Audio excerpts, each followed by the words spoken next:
பாடசாலை நிர்வாகம் வந்து என்ன சொல்லிருக்காங்க? அவங்களுக்கு ஒரு ப்ரூஃப்மே இல்லன்றாங்க. அப்படி இல்லவே இல்ல, சிசிடிவி கேமரா ஃபுட்டேஜ் இல்ல அப்படின்னு சொல்றாங்க. அது எப்படி இல்லன்னு சொல்ல முடியும்? எடுக்கிறோம், எவிடன்ஸ் இருக்கு.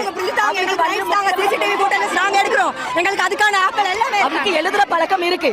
ஒவ்வொருத்தையும் டீடைலா எழுதி இருக்கா ப்ரூஃப் ரூம்ல எப்படி இருந்துச்சு சார்? எங்க உட்கார்ந்து இருந்தார் சார், என்ன பண்ணாரு வரைக்கும் அவ எழுதி இருக்கா இல்லன்னு யாருக்கும் சொல்ல முடியாது. நாங்க பார்த்தோம்.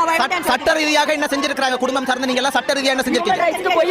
ஹியூமன் ரைட்ஸ் போயிருக்கு. இப்ப அடுத்த ஸ்டெப் எடுத்துட்டு இருக்காங்க.